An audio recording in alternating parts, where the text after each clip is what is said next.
Good morning, everybody, and I welcome all councillors and members of the public to the latest meeting of the North Northamptonshire Executive, including those watching the meeting via live stream on YouTube. Members are reminded to mute your microphones unless invited to speak, and also mute your laptops and phones as well. Regarding filming of this meeting is already being filmed. Anyone wishing to film any aspect of this meeting is invited to film from the table set aside for that purpose. Can I ask anyone choosing to film that they film the complete meeting rather than individual councillors? Should I be of the view that any actions relating to filming of the meeting amount to disorderly conduct, I would advise you accordingly. If such actions continue, I will consider applying meeting procedure rule 39.3 and adjourn the meeting and ask for the individual concerned to leave. I hope this will not be necessary, and I invite you to record your focusing of your camera onto the entire meeting.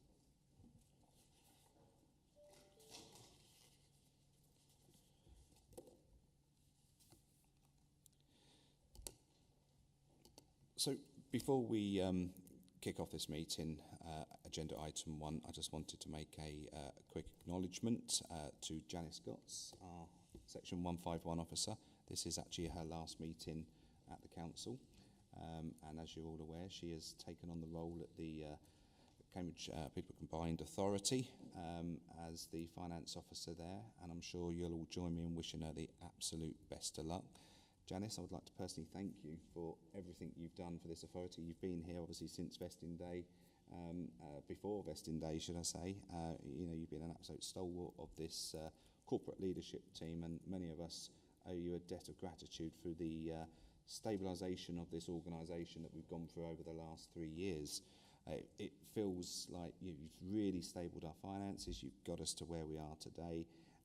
You've done all the hard work, and as it's about to get easier, I think you're going to go and find a very difficult job with your ex-boss, Mr. Rob Bridge. But look, we wish you the absolute best of luck, and executive and other corporate leadership team members, I advise you to stand up and give Janice a round of applause.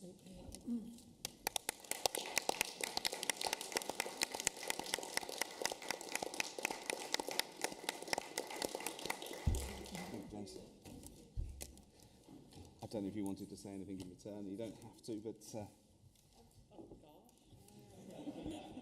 That's put me a bit on the spot. I wasn't really expecting that, but yes, it has been a very interesting, very challenging, very exciting 3 and a bit years that I've been here now, and I've met so many fabulous people, and together we've made such a change.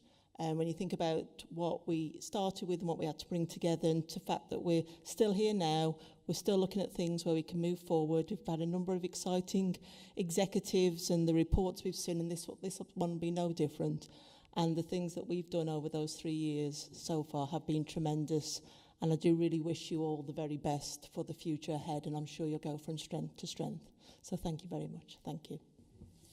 Thank you, Janice. So we move on then to item 1, apologies for absences.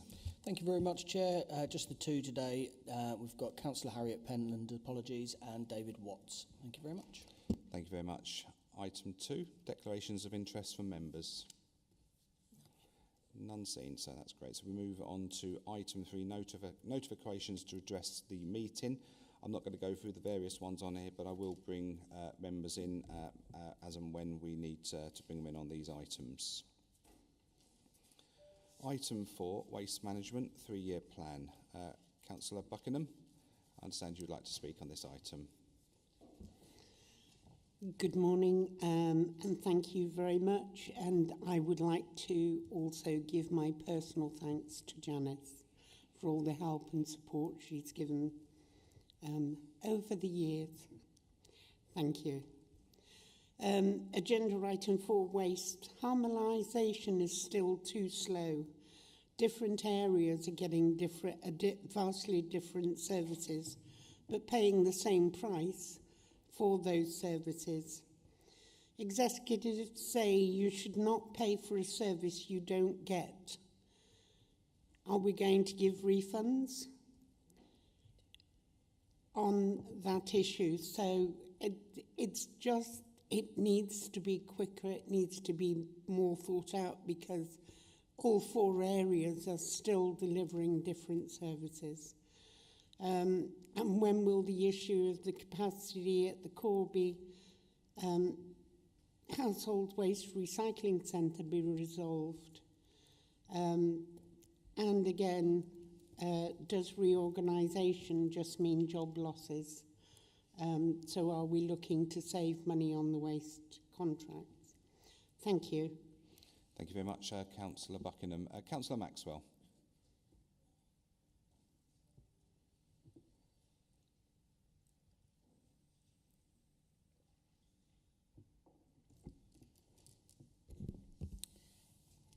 Good morning. I welcome this report regards East Northants Charveston Operating Centre. Over the years, this has delivered excellent service, which includes recycling waste, which has been dropped from boxes to green bins and brown garden waste bins. However, there has been an issue in the payment of garden waste bin, which is causing problems in areas, and renewing this has been a major issue in the collection change.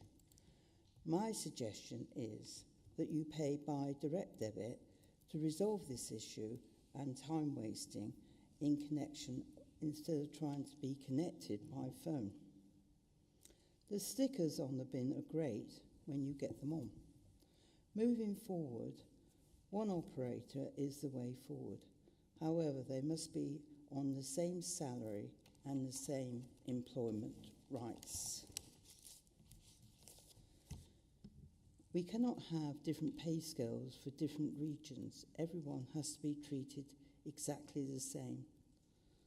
Lastly, last week there was just one person collecting the green bins left, and then he carried on and left them in the road. I live on the main road, and if there is a shortage of bin people, is it just saving money? When we were in the end of the bin collection, Northamptonshire was a very eco-friendly. We in East Northants instigated green and brown bins collection, which is the way forward today. Thank you. Thank you very much, Councillor Maxwell. So I now invite Councillor Binley to introduce the report and answer some of those questions. Good morning. Thank you very much, Chair. So first of all, Councillor Buckingham, unfortunately, straight away I'm going to completely disagree with you on harmonisation. When we look at other local authorities who have gone through similar local government reorganisation, and have become unitary councils, when you actually look at them, the vast majority of them are far behind actually where we are when it's come to harmonisation and reorganising all of the services and making sure that we are one council. You are correct in so much as we do still have a way to go. However, I say that we have to give full credit to the officers for the work that they have done. As you know, Janice was talking about only a few moments ago about the amount of hard work that has gone in this local authority, and that's exactly what we see here with our waste teams. There's been an awful lot of amount of work done. We only have to look at what's previously taken place with Norse and bringing that in-house. There was a huge amount of work there, and in fact, it unfortunately uncovered a number of major problems with that service, whereby our hard-working officers, you know, absolutely grasped that nettle and moved forward and turned that service around. Picking up on the point about different services at the same cost, well, I assume, of course, you're talking about people paying council tax, because, of course, things like green waste, we made sure that the people of the area that covers the old East Northants area, they have basically they've been levelled up because, of course, they were paying for a service, whereas other people were not paying for garden waste collection and receiving that free of charge. So, again, that was a difficult issue that we had to tackle. And as you can see from the action plan, there are a number of those areas that are being looked at, such as, for example, we've got recycling of electronic goods. We've also got things such as food waste, whereas, for example, Corby receive that at the moment, but the other areas don't. But of course, all of those issues, again, they are covered in this report under the fact that we have been waiting for government legislation that we knew was coming, because there was very little point in rolling something out and then having to make yet another change at a cost because the government wanted to do something slightly different. So we did a wait and see, and that was absolutely the right thing. The team have worked incredibly hard in the background to get as many things in place as they possibly could, such as, for example, with the food waste collections, which is a report that I presented to Executive earlier this year, to make sure that we're in the best possible position. And that's exactly what's happened, because we now know that there was a further delay with the rollout of the simpler recycling scheme. And the team are now in a good position to be able to roll that out in good time. Again, you mentioned the Corby HWRC. That is, again, that's another action that you will see is on the appendix for the action plan. Councillor Maxwell, thank you very much for your comments, welcoming the report. I think, of course, a lot of the issues that you have raised with regards to garden waste, they stray away quite a bit from this 3-year plan that we're talking about. Those are a few operational issues. However, what I would draw from that is, again, you talked about payment issues, paying by direct debit. You think that should be introduced. That has been introduced. That is an action in the appendices that you will see is completed. That is something that they rolled out this year. You talk about, of course, people shouldn't have to pay by phone. They don't. In fact, we encourage people to pay online. And in fact, there was even a message on the automated system when people rang up directing them back to the website wherever possible to make that payment online. You also talked about issues basically with the contractor FCC, which is the area I'm assuming that you're talking about, because you're talking about that side of the of North Northamptonshire. Again, that's something contained in the report about the fact that the FCC contract is up for renewal, and that is a further paper that will be coming to Executive in the next couple of months. So I think I've answered all of those questions. So moving on to the report. The report is to note the progress made so far with the 3-year waste management plan that was approved by Executive back in September 2022, and basically to agree the remaining actions along with the additional timescales. The plan, as I have mentioned, is listed at Appendix B. Get my brain back. Every letter under the alphabet is what it's listed as. So no, it's listed at Appendix B, and it sets out the work that is being undertaken to optimise the service. The plan was intended to harmonise the services, to also develop and transition services in line with government legislation and guidance, as I mentioned earlier. This included a number of procurement exercises to obtain contractors to treat waste and recycling in the most environmentally and economical manner feasibly possible.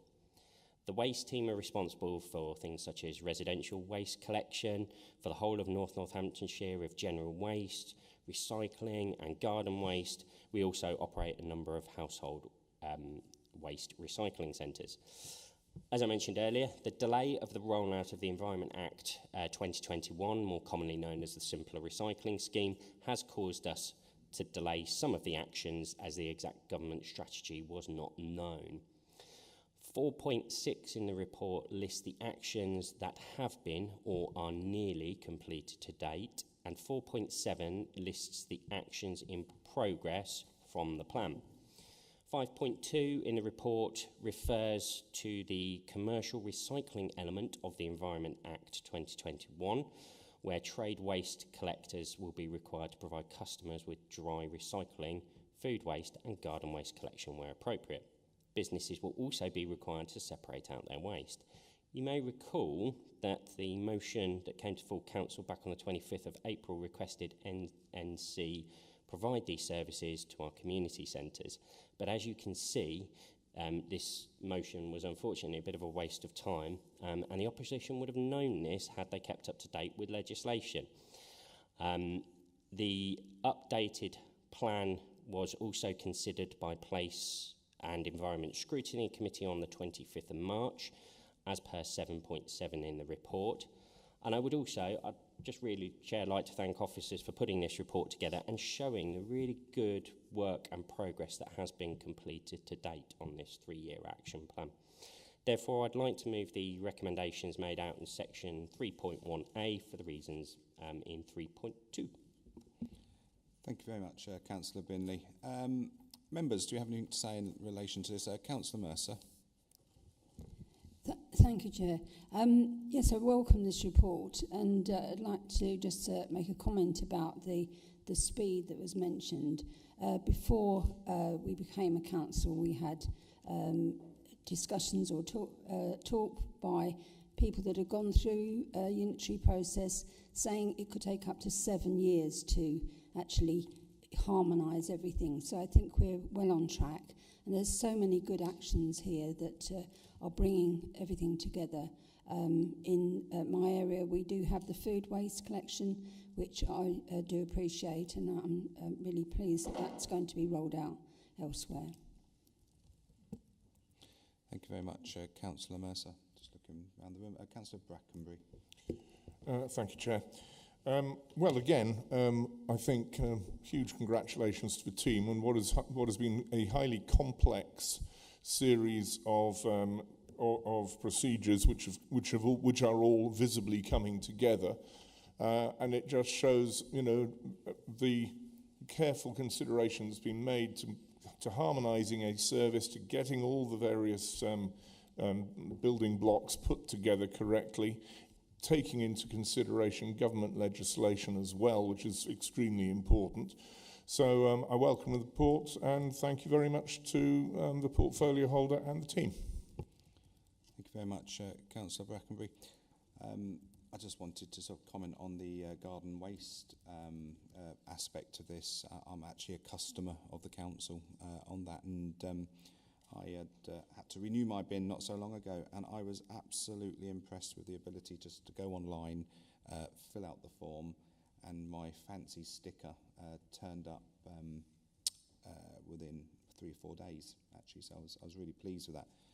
The only downside of it is getting the old one off the bin, because they tell you to take the old one off the bin, but that sticks to the bin like you would not believe. However, first world problems, as they say. But I really thank the officers for what they've done on this piece of work. It's aligning us to where we need to be. It's well thought out. Harmonisation is happening. We're well ahead of the curve, should I say, of where we are, and I think Councillor Mercer alluded to that. If you look at some of our other authorities, a similar size of us that have gone through unitarisation, and I think we keep moving forward. So, Councillor Binley, did you just want to wrap up? And I know you proposed the report, re-propose, and I'll find you a seconder.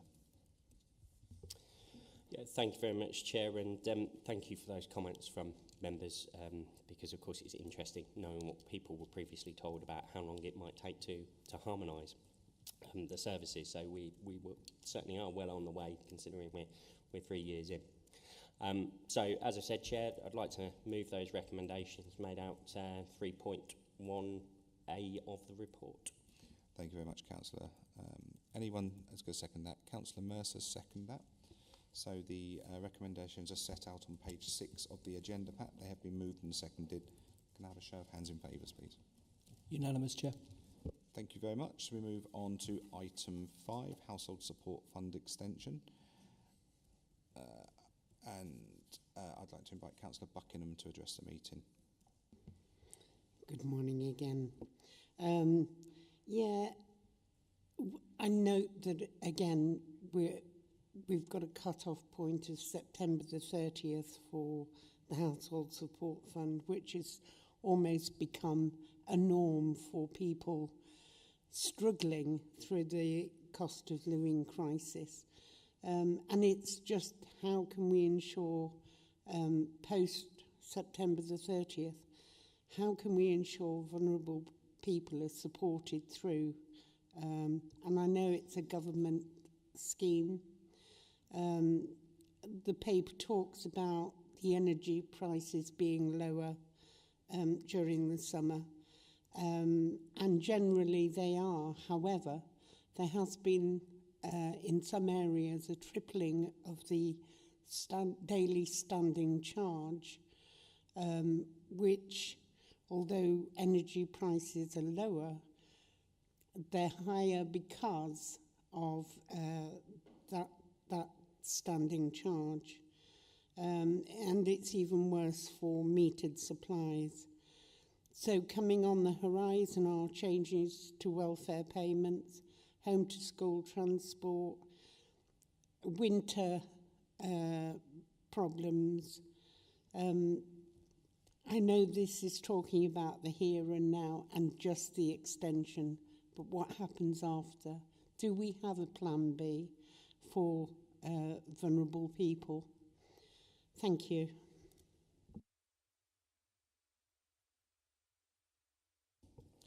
Thank you very much, Councillor Buckingham.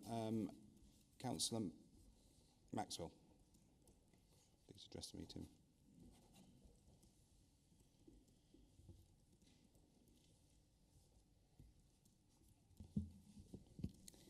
Hello. Household Support Fund extension. What great news that this government has extended the funding for 800 households who will benefit from this extension, which will help them in holiday food and back-to-school essentials. I'm sure that these families will be delighted with this help. Whilst it will be vouchers, it will be accepted both in the supermarkets and small shops. Parents will also be able to put it towards school uniform and shoes, which are expensive. My concern is that we do not have a Citizens Advice Bureau in Rushden or Wellingborough, East North Hants, which will help families access the fund and not know how to apply for an application form. People whose English is a second language could be at a disadvantage. This is a step in the right direction to help children on free school meals. We know that people who work may be on low incomes and finding it difficult to meet ends. I would like to see the funding into September 24-25. I don't know if this is a possibility. It is great, and I'm sure that people will be pleased. However, it must be publicised. Thank you. Thank you very much, Councillor Maxwell. I just wanted to come back. I mean, £421 million is being invested in this latest round of HS Household Support Fund by the Conservative government. This is something that's been going on for quite a while now, since 2021. This scheme has been made available to help the most vulnerable across this country. And in this county alone, this latest round to help pay for free school meals and also uniforms and various other parts of this programme is 2.6 million, which I welcome. I know our local MPs, Mr Tom Pursglove and Philip Hollowbone, have championed this very much in the House over the years, and I think we need to thank them and put on record our thanks to all the work that they've done to help us get to this point. I think we need to think about how we get that message out there. Communications, as Councillor Maxwell has just said, I think it's something that we really need to advertise on every aspect of media that we have here at the council to make sure every member of the public who needs this support gets it. But I'm sure this Household Support Fund will continue further on with the Conservative government, but we'll see when that one runs out. So, Councillor Mercer, would you like to introduce the report, please? Thank you very much. Well, first of all, I'd like to address the questions, Councillor Buckingham. Obviously, we're given until the 30th of September. We really don't know what's going to happen after that. But I think it's a better cut-off than we had before, because it's at the end of a school term, so that people know where they are.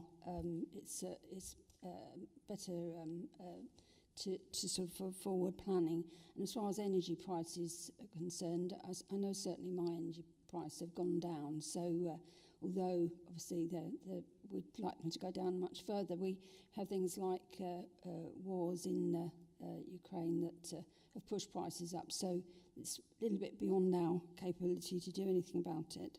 And I'm sure we will give it as much assistance as we can after that date, particularly through the voluntary sector. We're supporting the voluntary sector to help people that are vulnerable. Councillor Maxwell, I know it's vouchers, but that's what's recommended by the government, and basically it's easier to manage and it's less open to any abuse. As far as the CAB goes, there is a CAB in Wellingborough. I know it's perhaps, we would prefer it if there was one in Rushden, but there is at least one in Wellingborough. And as far as the comms go, I think we really will push this. As said in the report, we will be doing through the SEND workers and the rough sleepers.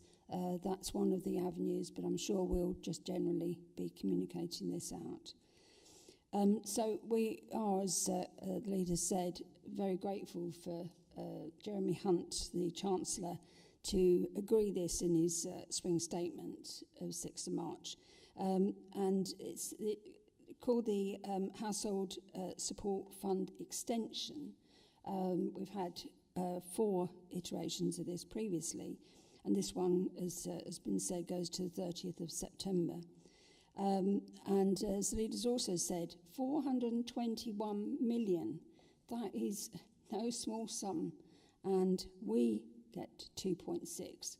I think we have to just be grateful for what we've got, not keep just asking for more, but we always will if we can. The grant conditions are specific to this scheme. They are slightly different to the previous scheme. We've had to take account of that. And in particular, the report or the delivery plan had to go to the DWP by the 10th of May. As you can notice, that's before today.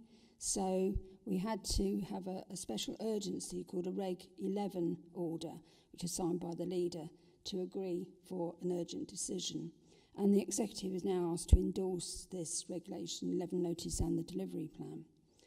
So the recommendations allow us to continue the vouchers for those on free school meals, but also to give support to those in severe hardship. As before, it being managed by the Communities and Wellbeing Service with employed officers specifically to run this service on a short-term contract.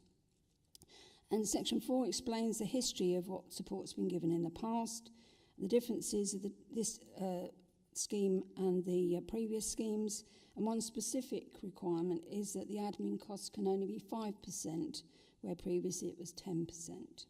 But that doesn't cause a problem because the system's been set up already. So the staff structure is outlined in Figure 1 at 5.1. There was no need for a business support officer for this future scheme, and the costs of the various officer posts are outlined in Table 4 and how this equates to 5% of the fund.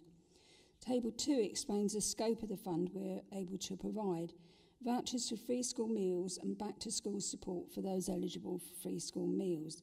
That equates to 14,724 households, the sum of £2,208,600. That is a huge amount of cost. Now, extra support for vulnerable households also amounts to 224,000 for an estimated 800 households. And as I said before, that will be promoted through the SEND case workers and the rough sleeper workers, as well as generally. Support will comprise £15 per child per holiday week for the spring half term and summer holidays, and around £30 for back to school essentials like uniform and footwear. And then the hardship support depends on the number of in the household that's outlined in Table 3 at 5.8.3. Officers will provide also an outreach to those who may not be able to apply digitally, as the requirement is that it has to be applied for online.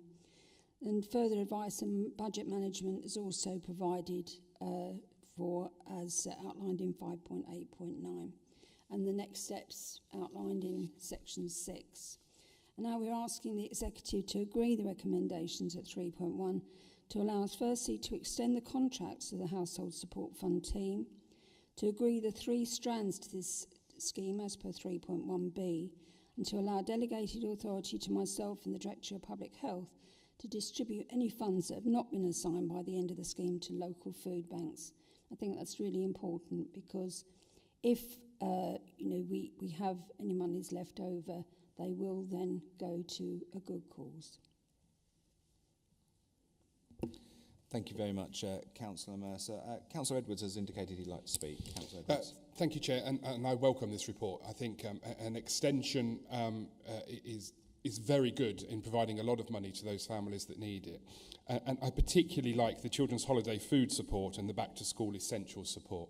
I know that when children are going back to school in September, families are hit with increasing costs in school uniform, in shoes, and particularly where some families have more than one child, that they have to pay for 2, 3, 4 lots of uniform. So the support there is much needed for some of those families, and I welcome this. And I also welcome the final part that Councillor Mercer said about the food banks. The food banks do an amazing jobs within our community, and I know in Kettering, where I live, there are several of them that do fantastic work with those families that need food, and I'm pleased that we are supporting them. If there is any money left over, then they will too get the grants as well. So I welcome this report. Thank you, Councillor Edwards. That's a very sensible approach, isn't it, with the food banks? Councillor Binley. Yeah, thank you, Chair. Thank you very much, Councillor Mercer and the officers for bringing this forward. And of course, again, just to reiterate, thanks to this Conservative administration that we have in government that's brought this forward.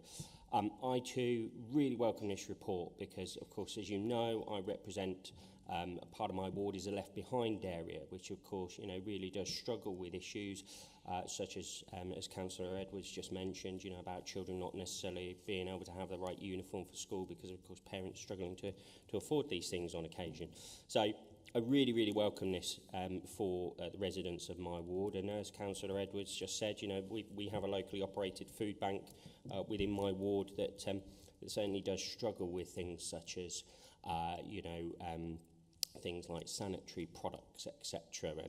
And I do hope that there's some money left to go towards the food banks for them to be able to buy those types of things, because of course, as we know, period poverty is still an issue. So I really do welcome this, and thank you very much. Thank you very much, Councillor Binley. Councillor Brackenbury. Thank you, Chair. And in common with colleagues, I very much welcome the report, and I welcome the hard work that the team has put in, and the hard work that our members of Parliament have put in lobbying for our share of the funding. Last point I'd like to make is absolutely one which you picked up, Chair, which is that we communicate the availability of this support as widely as possible. Some people are not always that aware of what measures of support there are out there, and it's really important that people know that they can get some help from this funding stream, and it can be put to good use. So I mean, that's, I think, one of the absolute fundamental points, is just to communicate it as widely as possible. Thank you very much, Councillor Brackenbury. I'm sure with a positive story like this, our media colleagues across Northamptonshire, with the papers, radio and so on, will help us with that endeavour to ensure that no one's left behind on this, so everyone gets to hear about it. Councillor Mercer, back to you to sort of wrap up, and I'll find you a seconder. Thank you very much. Well, thank you for the positive comments from everyone. Councillor Edwards, yes, the food banks do a fantastic job, and it's always only an estimate of how many people you're going to reach, and so there is a small contingency, and so that has to be left there as a contingency. But if there's any funds left over, then they will be going to the food banks. So that's really welcome. And Councillor Binley, yes, of course, the left behind areas, one of our priorities, and I'm sure we'll be communicating in that area, or those areas in particular, to make sure everybody knows what's gone on. And I'd like to also thank the officers for all their hard work of the administration of these schemes. It's not really one of their normal sort of day-to-day jobs, and they've had to set up a team. They've now got the experience, and they'll be able to use that to carry through this extension. But it's been really quite hard work setting up, but I'm sure they'll carry out the rest of this extension with the same degree of enthusiasm. And yes, we need to shout to the rooftops about this and get it out in all of our media.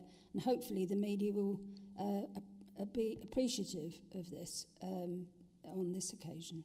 Thank you. Thank you very much, Councillor Mercer. So Councillor Mercer has moved that report. I've indicated from Councillor Edwards he would like to second. So the recommendations are set out on page 27 and 28 of your agenda packs. They've been moved and seconded. Can I have a show of hands in favour, please? Unanimous, Chair. Thank you very much. So we move on then to item 6, the North Hampshire Housing Strategic Framework. And I'd like to invite Councillor Buckingham to address the meeting, please. Thank you very much again. And whilst I welcome this report and a lot of the measures being put in place within the strategic framework, there are still some questions to ask. So how much do we have in right to buy receipts? And when will these need to be spent by? For us to develop and the extra borrowing required, we also need the Housing 30-year business plan to be put in place. Any indications on when this will be completed? It's been announced that the company, which has gone into difficulty with HMOs across the district, and more specifically in Corby, is auctioning off its HMOs. Given that these will be coming up in auction and cheaper, is there any possibility we can attend those auctions and see if we can pick them up to convert them back to much needed housing? There's one other bit that I need to pick up. Just give me a minute.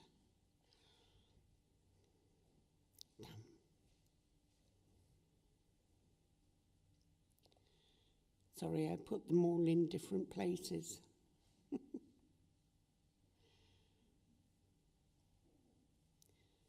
Okay.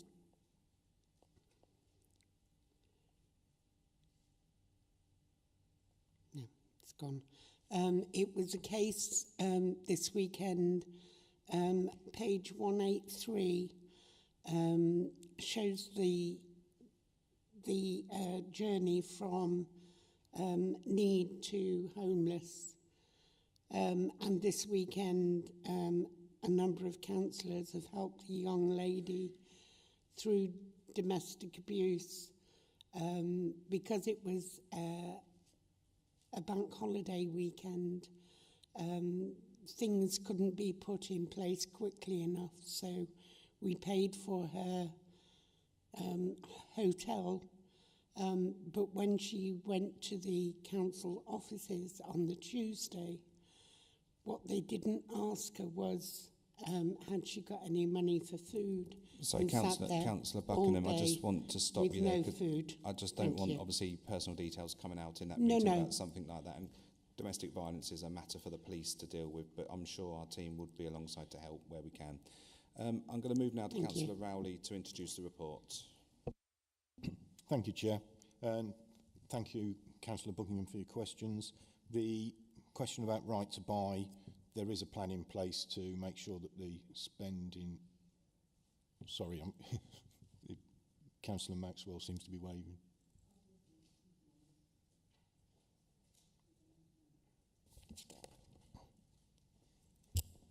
Yes.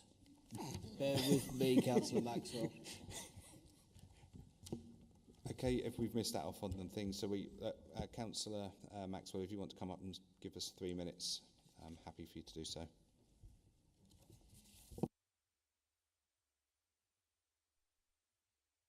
Thank you.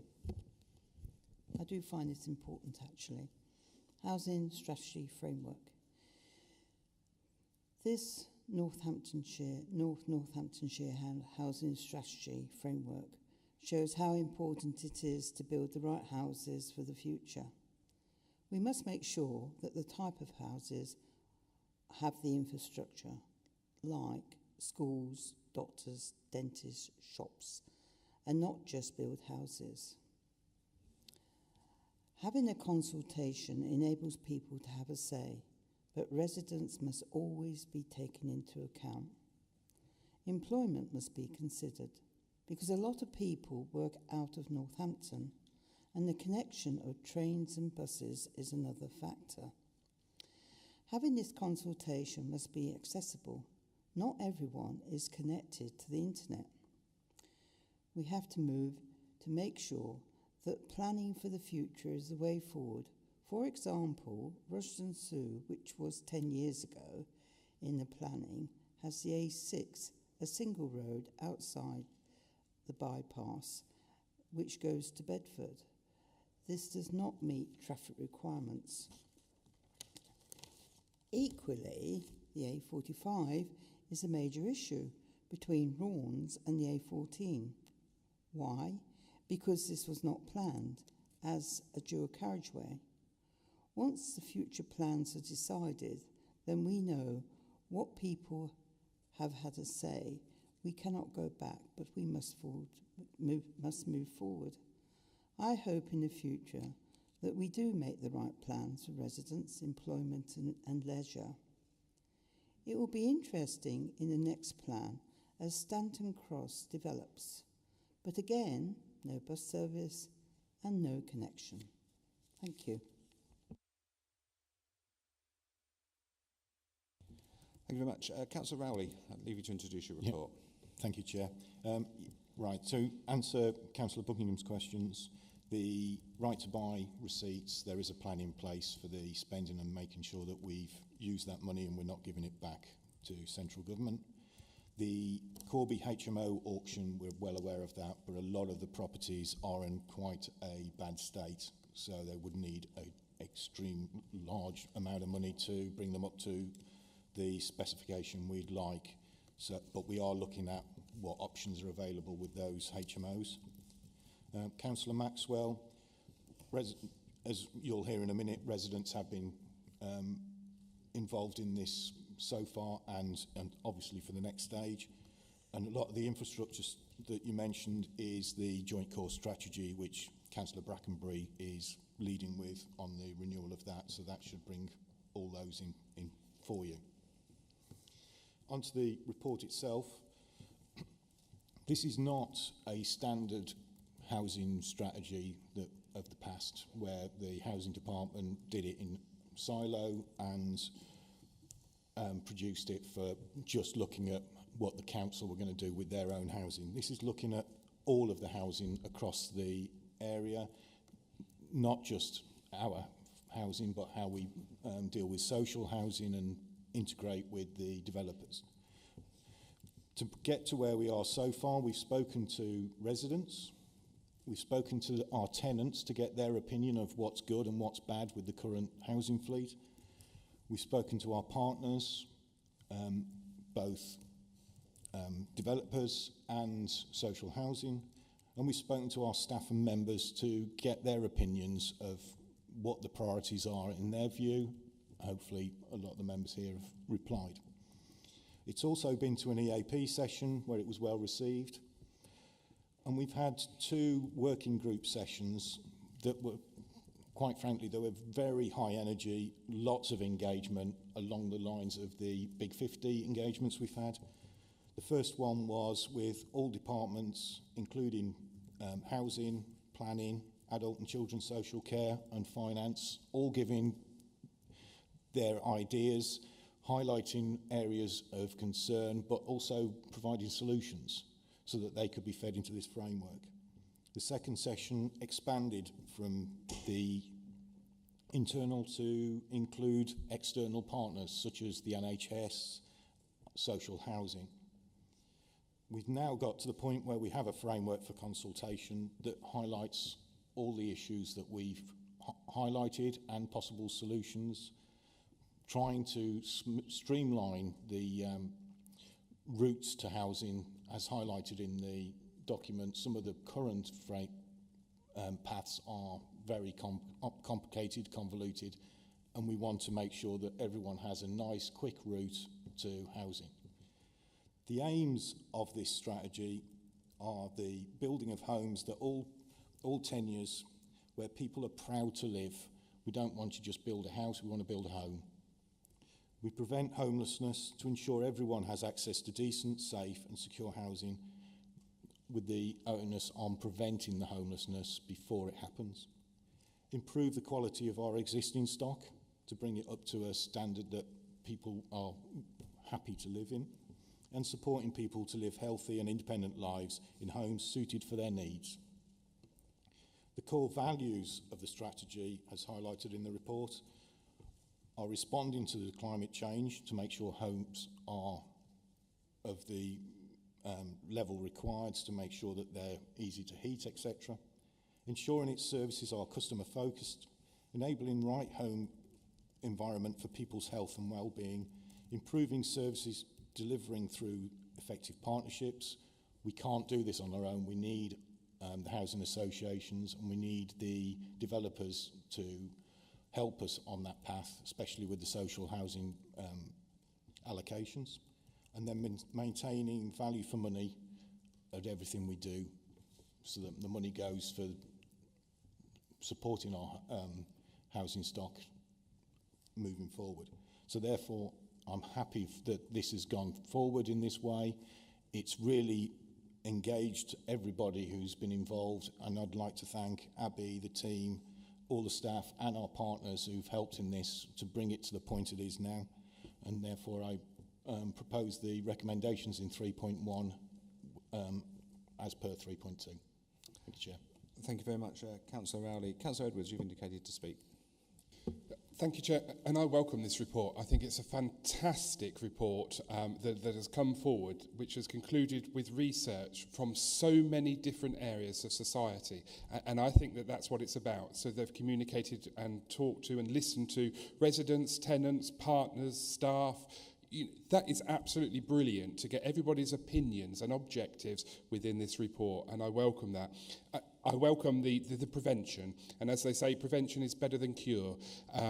So to end homelessness, which is what this government has pledged to do, we need to prevent homelessness within the first place, and I'm pleased to see that this is in this report as well. And independent living as well. There are so many people out there that want to live independently with support, but independently on their own, and we are helping them to achieve this. So I welcome this report. Thank you. Absolutely. Thank you, Councillor Edwards. Councillor Brackenbury. Thank you, Chair. Well, again, a really good report, really fantastic engagement. I've been looking at the responses from the community and from residents, and there are some very interesting comments on that from the community, which I know have been taken well on board. And the other thing, this is really an excellent piece of partnership working. To some extent, yes, indeed, it does work into the work we're doing on the strategic plan. But of course, this is much more targeted at the services and the delivery of housing, rather than necessarily making the sort of long-term plans with all the housing and, of course, all the infrastructure, which Councillor Maxwell rightly observed. But that is, in a sense, in another area.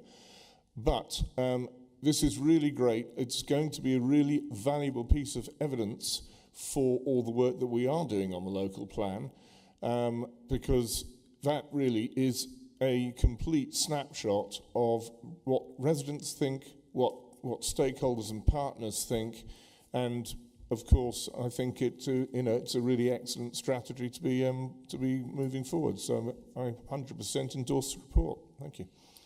Thank you very much, Councillor Brackenbury. Councillor Binley. Thank you very much, Chair. And again, I too wish to thank Councillor Rowley and the officers for all of the huge amount of work that they put into this. Because, of course, it is a really, really big bit of work. You've got so many strands that feed into this. You know, this is not just one single area to do with, like, for example, building more council houses. That is not it. It's working with like the likes of social housing providers, private developers, just on the housing side. But then, of course, then you've got all the other services that all feed into that as well, which is a huge bit of work. So, you know, I have to congratulate everybody on the work that they've done because it is just so enormous. And to echo the comments that have been made previously, I too absolutely believe that the prevention side, i.e. the huge amount of work that our housing options team do to try and prevent homelessness before it happens by, you know, working with private landlords or other social housing providers, working with residents as to what could be done with their bills, is, you know, their stay of execution with regards to an eviction, etc. All of that work that goes on really can be quite underappreciated. I wondered when somebody might bring up buses in the conversation, so thank you, Councillor Maxwell. Of course, Councillor Maxwell, you probably may or may not have seen buses is due to be discussed by Executive again in the coming months. The Bus Service Improvement Plan is due to have another report brought to Executive. I think the latest forward plan was published either yesterday or the day before. With regards to new developments and having a bus service there for residents, the challenge that you have there with private developments is getting to that stage where you have enough residents rather than potentially having a single person use a bus. That is why those routes tend to be created under using funding from Section 106 agreements, and of course that's where as I previously mentioned, the team work incredibly hard to tie that up now with with the Bus Service Improvement Plan funding to try and time it and use that funding so that the route can be commercially viable. Because if they don't get the timing right with that, what will happen is it will not be commercially viable by the time that the development's completed and the route will be pulled. So we absolutely have to be conscious of that. And so we do get these routes in place. So, you know, these other developments that you have mentioned, they will have routes coming forward when that right time gets there. Back to the report. I absolutely endorse the report. Thank you, Chair. Thank you very much. Councillor Bunday. Thank you, Chair. Just the 30-year housing revenue account business plan was mentioned, and just to reassure members that that is very close to being finalised, but this report will actually influence, the housing strategy will influence our business plan going forward. Thank you, Councillor Bunday. Councillor Mercer. Thank you, Chair. It's another example of really joined-up thinking. We've had lots of that, for instance, in my area with the LAPS and the place-based partnerships. Everything linking together with lots of different organisations coming together to discuss problems and solutions to them. And housing is so fundamental to everything, for instance, in the Live Your Best Life strategy, that you can't live your best life if you haven't got a decent roof over your head. So this housing strategy framework is the start, I know, of a lot of work that's going on in the future, and I very much welcome it. Thank you very much, Councillor Mercer. Councillor Howell. Thank you, Chair. Yes, I totally echo all of the wonderful comments from all of the executive members around here, and thank Councillor Rowley and the officers for bringing this report forward. And it's great that it's going out for public consultation again. I'm delighted, though, to see that our care leavers are particularly recognised in this report, and that part of this is working with partners to increase the range of accommodation options available to care leavers to meet their very, very specific needs, as some of them, as we know, have, and that we're engaging with all aspects of our communities to ensure that we are, as everyone is saying, providing the right property for the right need. Thank you very much, Chair. Thank you. So look, absolute congratulations to Councillor Rowley and Yvonne and all the other members of the team who have worked so hard to bring this wide-ranging piece of work forward to executive today. I mean, it's absolutely fundamental to what we believe in as an administration here. Everyone needs to live their best life, and as Councillor Mercer says, that's very hard to live your best life if you're not got a roof over your head, and that often happens. I very much like some of the rhetoric in there. It's about building homes, not houses. That's quite a resonating type of statement to make, because we do want homes. We don't just want houses. We want homes where people can put down roots, build families, and move on with their best life. And this again links massively into the Conservative government's ambition to eradicate homelessness. And this is a really good step along the line for Northamptonshire. And again, totally commend all the effort that's been put into this, Mark, Councillor Rowley. So if you could pass my thanks on to all the officers involved. So I'll come back to you now, Councillor Rowley, to mop up, and I'll find you a seconder. Thank you, Chair. And to take up some of the comments, care leavers, yes, there were, certainly in the second work group we had, there was a lot of conversation, a lot of suggestions coming forward of how we can help care leavers, making sure that they get the best start possible in the best home possible for them. And Leader, you're quite right. We are looking at homes, not houses. It is very important that people have a home that's suitable for their needs and their families moving forward. As it's shown in the document, this administration has been very transparent on this. The report has got good comments in it from residents and partners, as well as the bad comments. Nothing's been hidden. It's all there, transparent for everybody to see, so we can get, when it goes to public consultation, we get some good feedback from the public so that we can drive it forward. And it's also important to note that through the sessions, some of the quick wins that were identified have already been actioned. We've already done those. So it's a living document in a way moving forward, and hopefully, we will have a really good housing strategy for the next 5 years moving forward once this is done. So, yeah, proposal as per 3.1, Chair. Thank you very much, Councillor Rowley. So I'm going to look for someone to second that piece of work. Councillor Howell, thank you very much. So the recommendations are set in on page 204 of the agenda pack. They've been moved and seconded. Can I have a show of hands in favour, please? Unanimous, Chair. Thank you very much. Sorry, the recommendations were on page 44 of your agenda pack, sorry. So moving on to item 7, Alfred Lord Tennyson Primary School refurbishment. I'd like to invite Councillor Edwards to introduce the report, please. Thank you, Chair. So this report is regarding Alfred Lord Tennyson Primary School refurbishment. As you know, Tennyson Road and Alfred Street schools in Rushden were combined into one last year, and this report is to approve a capital project to refurbish the newly named Alfred Lord Tennyson Primary School.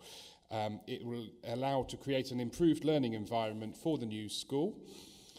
It's a one-form entry of school which was created after a consultation period on the merger of the two schools, and following the consultation, the governors of the new school identified the Alfred Street site as the most suitable location for the new primary school, which currently operates over both sites. A feasibility study was undertaken to explore the works required to provide a single-form entry primary school on Alfred Street site. There's been a number of small extensions over the years, but the site sits on an adequate grounds but has no direct car parking.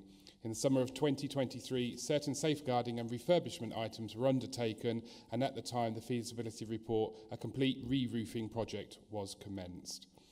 The project proposal is reconfiguration and refurbishment of the current classrooms to meet current standards in the provision of an adequately sized classroom, breakout groups, space and suitable toilets and a play area. These will accommodate reception and years 1 to 6, and the scheme is being funded by the Department for Education Basic Needs Funding Grant. The total project sum is £749,300, which is in the capital budget, and move to the recommendations. Okay, members, do you have anything to say about that? Just apart from welcome the investment of £750,000 into one of our local schools. It can only be good for the children, staff, and I know the school well because I don't live too far from there, and I'm sure they will be delighted with this investment. And again, to thank the DfE for that investment into our area.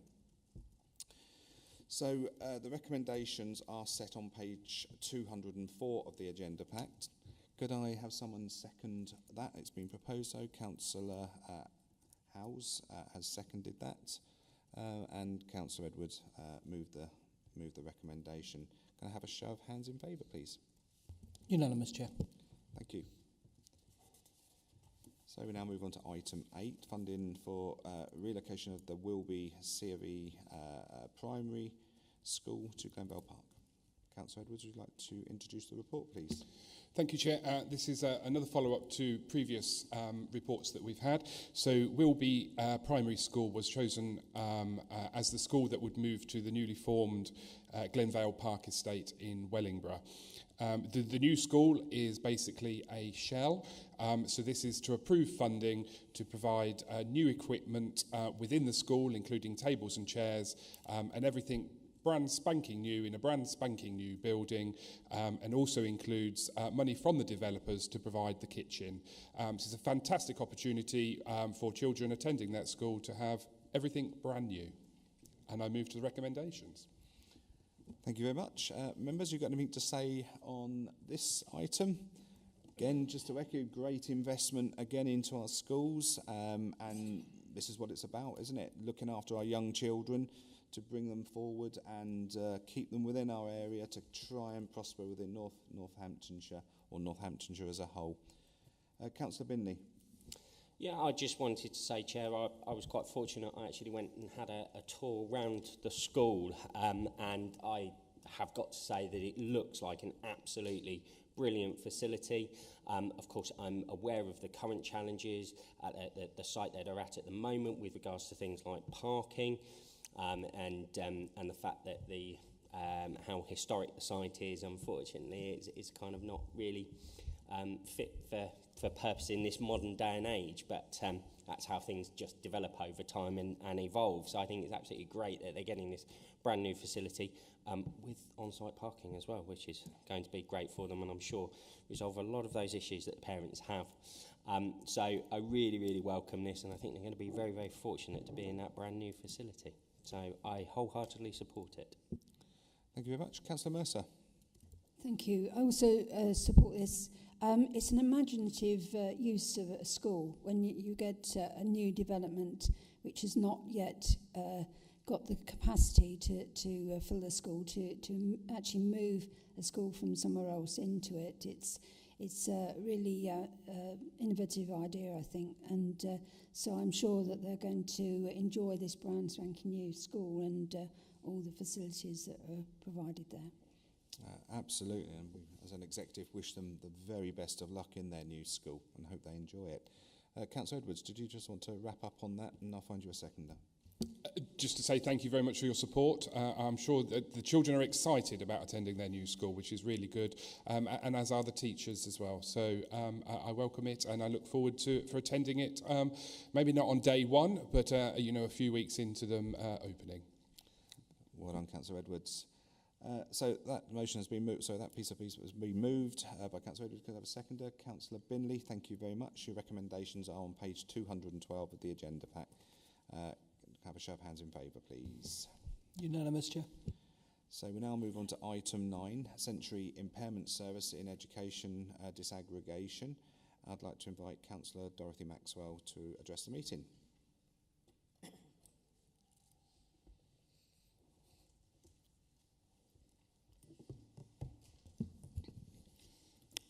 Hello again. Sensory Impairment Service. I feel that North Northamptonshire should be a lead authority in sensory impairment services. This would meet the needs of SEND children at the same time offer this service to other schools. Teachers can be trained to teach children with sensory impairment and be given an extra pay grade for this work. It would also be available for older children who may need help in their education. If we are to become lead experts in this field, it would help these children lead normal lives and give them equal opportunities in the job market. I taught children with visual impairment some years ago, and whilst it was demanding, it was the way forward. Let us be a council who thinks about others who do not get the same education.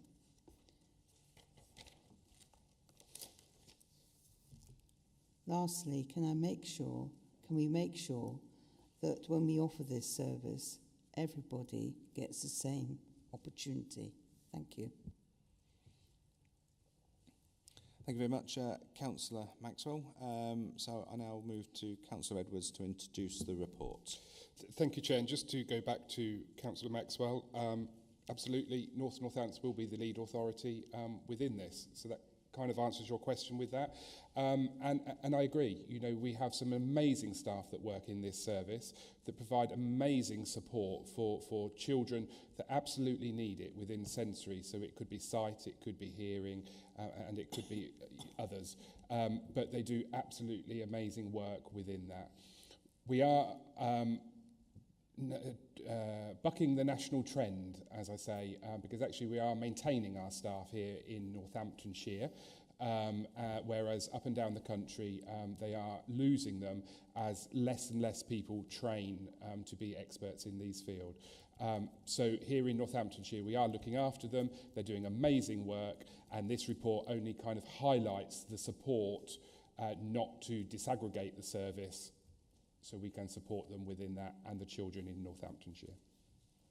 So this report follows a report that came last year to look into disaggregate the service of sensory impairment service.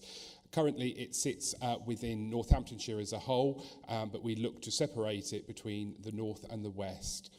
In finding out and doing our research on that, we have come to a decision that it would not be a good idea to disaggregate the service and interrupt the great work that is currently happening.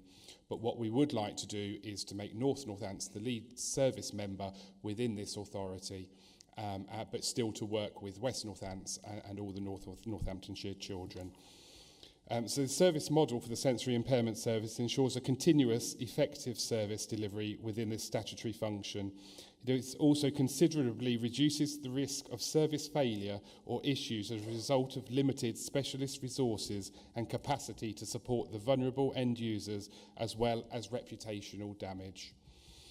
This arrangement provides greater flexibility for both authorities to develop a sustainable future service delivery model, and the service is operating under the single service model and has in place funding to deliver a safe and legal service.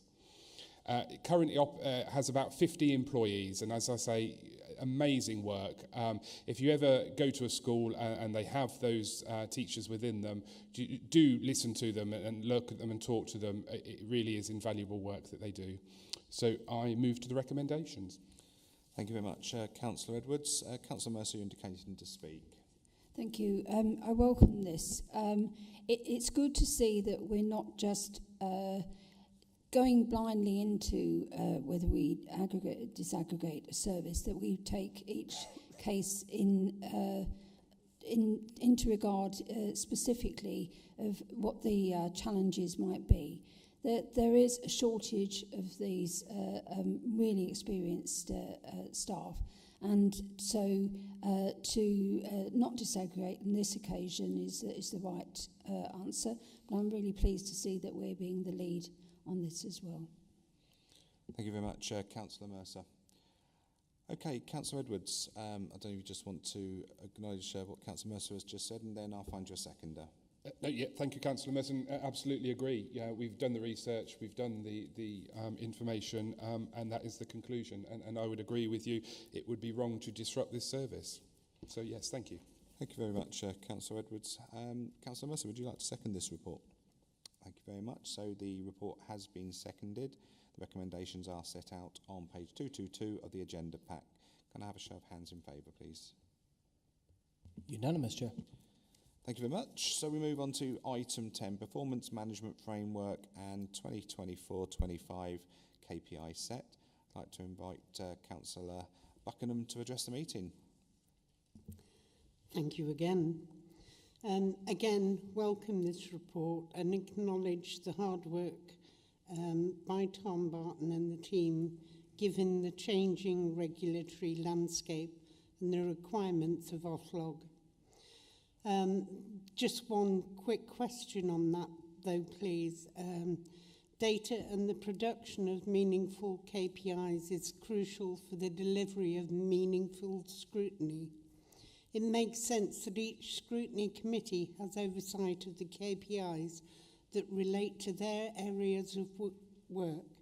How can this be achieved given that the main scrutiny report only comes to corporate scrutiny? Thank you. Thank you very much. Councillor Maxwell.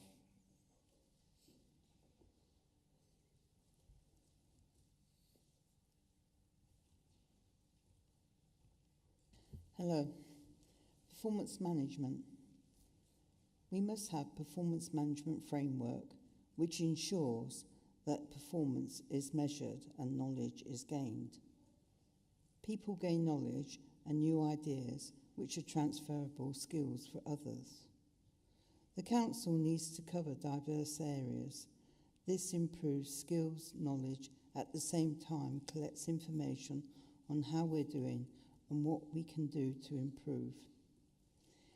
In 4.4, access to information on adult social care, homelessness, children missing, education, children's services, health and social care, and planning timescales is important, but it could provide an insight and gets to provide and hopefully then improves for other people. The performance activities are an essential way forward for the Council. Thank you. Thank you very much, Councillor Maxwell. Councillor Bunday would like to introduce the report, please. Thank you, Chair. I'm quite comfortable with having the KPIs circulated to every single scrutiny. Having it as a specific item probably puts too much pressure on just one officer to actually deliver that to all the scrutiny committees. But as I say, we want to be as transparent as possible, as I will explain in my report. This report presents the proposed update performance framework and key performance indicator set for North Northants Council for 24-25. This proposal was presented to Corporate Scrutiny Committee at their meeting on the 9th of April, and their observations are included throughout the document. It was a comment made by Scrutiny that there are too many indicators in the 23-24 set. It is good practice to use fewer indicators as signifiers for further investigation at the top level of management and to make them genuinely key and the most important. In current reporting, most indicators are detailed within Appendix A, whilst Appendix B is focused on workforce indicators. It is proposed that a new part of the report pertaining to the organisational health of the Council be created. This will be reported within Appendix B. Organisational health data will include indicators relating to human resources, customer services, governance, finance and IT. It is proposed that these KPIs are reported quarterly. Appendix A will include the monthly indicator set and will focus upon the key indicators of the Council's core services, while the quarterly data set will provide an overall oversight of delivery against the entire corporate plan and will be organised by corporate key commitments. The table at paragraph 4.5 sets out the differences between the content of the KPI reports for 23-24 and 24-25. Some of the Council's commitments are easier to measure than others, and it is beneficial to make use of existing long-running indicators wherever possible. A summary of the number of KPIs by key commitment is at paragraph 4.11. The Performance Management Framework now includes the CIPFA Near Neighbours benchmarking group for North Northamptonshire, which is a widely used tool across many local government platforms such as LG Inform and Public Health England, and has been adopted as the primary corporate group for use by the Council. The new Oflog metrics has also been added to the set. Oflog is a regulatory new local government performance body established in England in July 2023 with a primary aim to increase understanding about the performance of local authorities, warn when authorities are at risk of serious failure, and support local government to improve itself. The lack of targets on education KPIs was significantly noted when the Period 10 report was discussed at the March Executive. As a result, targets have been introduced for more KPIs significantly within education. Paragraph 4.12 sets out the changes for that have been made from the 2023-24 set. Specifically, 53 KPIs are new, including 27 new Oflog metrics. 18 have been changed in another way, e.g. redefined, introducing a target, or splitting or combining with other indicators. 25 indicators have been removed. Excluding the 27 Oflog metrics, the number of KPIs has increased by only one overall from the 23-24 to 24-25, and the monthly set has been reduced from 44 down to 35. The revised performance management framework that is included in Appendix A to this report includes new sections on national context, performance culture, model of performance management, what makes a good KPI and how targets are set, benchmarking, data quality, roles and responsibilities. This framework was used within the KPI review sessions to support managers in creating the revised KPI set for 24-25. Currently, a monthly performance report is provided to Executive, and the report for corporate scrutiny is compiled from these on a quarterly basis. It is now proposed to bring formal performance reports to Executive quarterly. Monthly data will continue to be collated so that where monthly values are collected, they are clear in the report and a trend can be observed. The core KPI set will continue to be collected and distributed to all members monthly to maintain transparency and line of sight of the Council's performance. Reports will continue to be provided to the Corporate Scrutiny Committee, aligned to the financial reporting periods and frequency, which it is proposed will follow the same timeline. So in summary, Appendix A is the North Northamptonshire Council Performance Management Framework. Council B is the KPI, Appendix B is the KPI set for 23-24 monthly. Appendix C is the KPI set 24-25 less frequently than monthly. Appendix D sets out the changes to the KPI set between 23-24 and 24-25. Appendix E is the corporate performance reporting table, and Appendix F the climate impact assessment tool. And with that, Chair, the recommendations are paragraph 3, and I'm happy to propose them. Thank you very much. Councillor Bunday, I see Councillor Mercer has indicated to speak. Councillor Mercer. Thank you, Chair. Yes, I welcome this. It's good to refresh, make sure that you're focusing properly on what you should be reporting, and to remove some and introduce others, whilst bearing in mind not to have too many KPIs. There's several new KPIs in the adult social care, particularly in the Oflog, that I welcome, like quality of care, life for carers, and people, whether people have been able to find information easily, or carers being able to find information easily. So it's really important that we capture those sort of extra things that we need to make sure that we're aware of and can monitor. Thank you very much, Councillor Mercer. Councillor Brackenbury. Thank you, Chair. And thank you, Councillor Bunday, and your team for all the hard work you've done drilling into this and actually getting the right KPIs identified.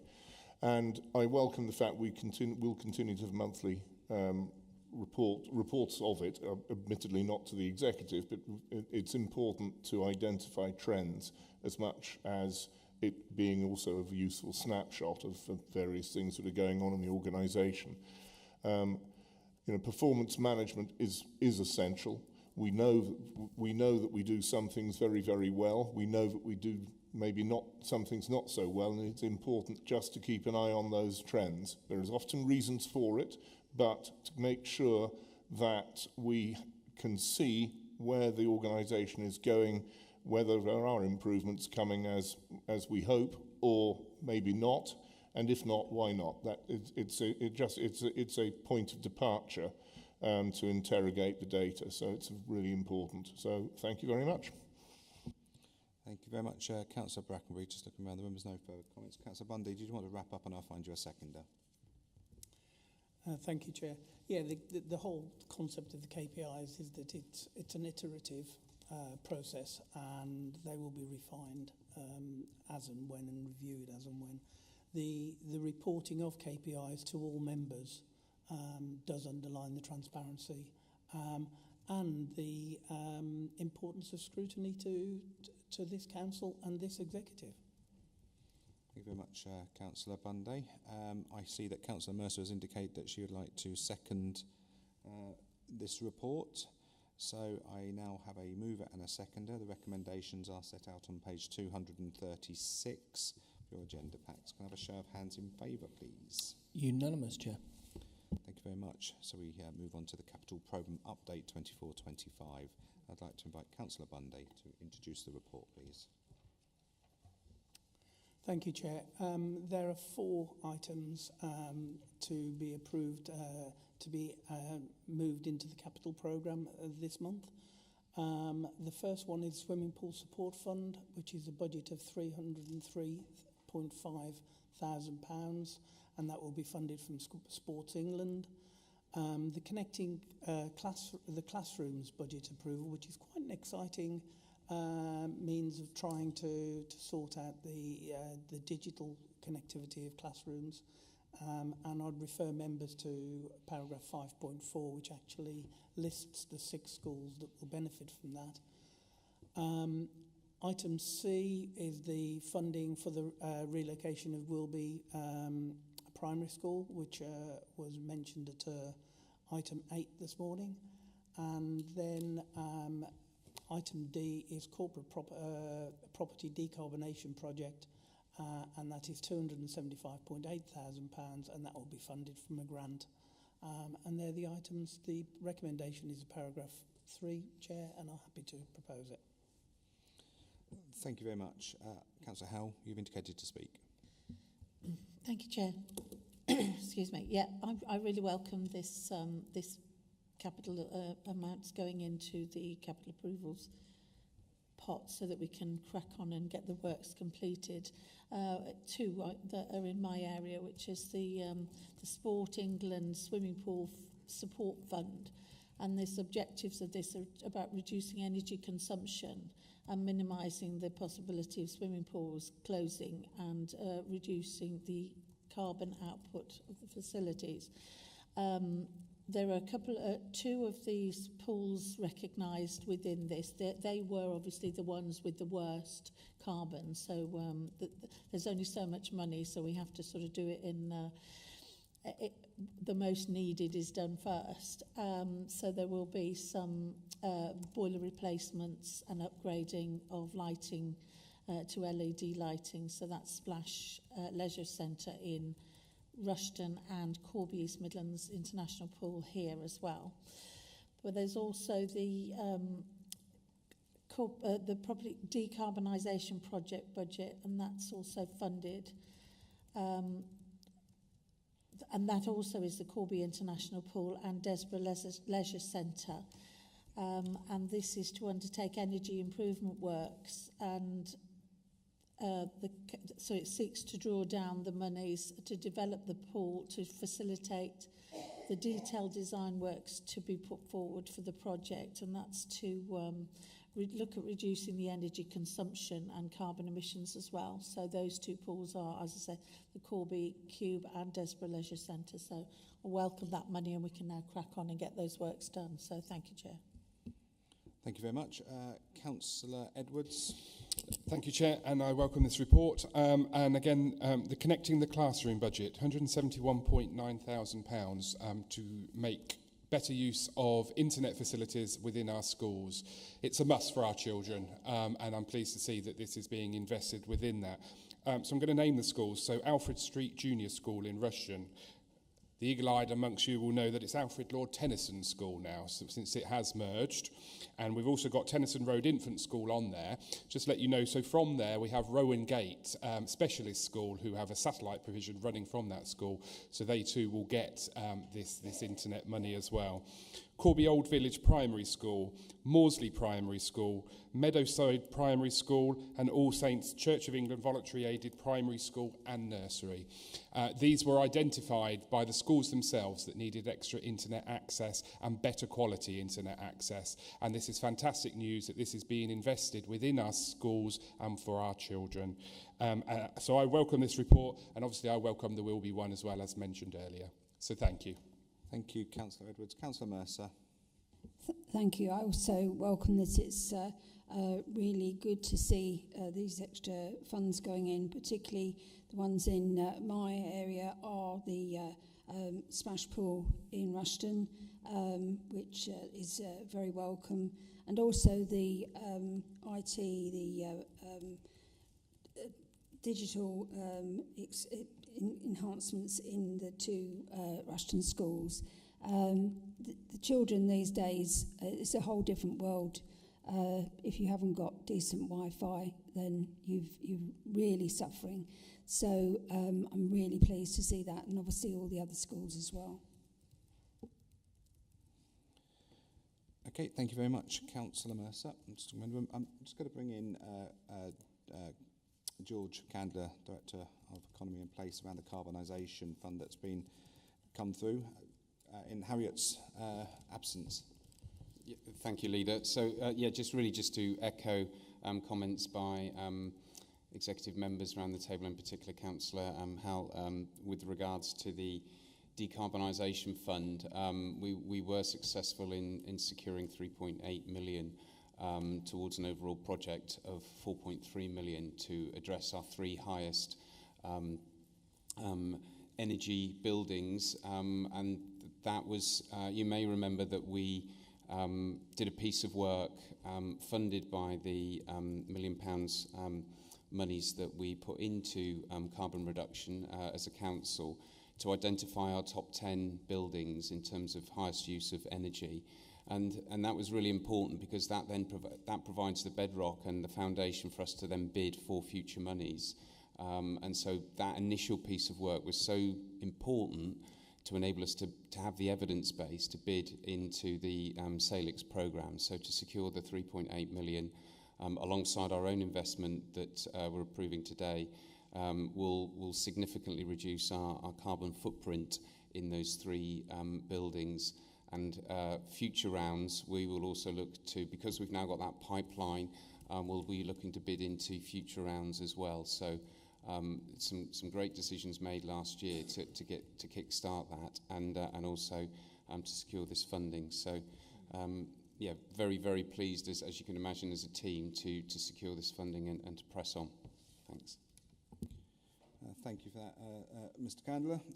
It was a bold commitment for this authority at the time to invest £1 million. There was no other alternative. You know, we were aware that we needed to do this to almost seed fund future bids to put this council in a better place when it comes to decarbonisation. So that £1 million that was invested is paid back almost 4 times over by now by the £3.8 million investment from government into the decarbonisation fund. And again, we will always prioritise these types of programmes, and it's fantastic news that we got that. And thank you for the team. I know there was a lot of hard work put into that through Mr. Candler's team, and please pass on this executive's thanks for that work to get us to where we are today. So I'm just going to go back to Councillor Bunday just to wrap up, and I'll find you a seconder, Councillor Bunday. Thank you, Chair. There are 4 good news stories here, and a month doesn't go by when I'm not bringing to this executive changes to the capital programme as we're adding new things to it. And I think that demonstrates just the ambition of this council to bring forward capital spends, because we are an ambitious moving forward council, and I'm proud to be bringing these reports on a monthly basis. Thank you, Chair. Okay, thank you very much, Councillor Monday. I've had indication from Councillor Howell she would like to second that report. So the recommendations are on to page 294 of your agenda pack. They've been moved and seconded. Can I have a show of hands in favour, please?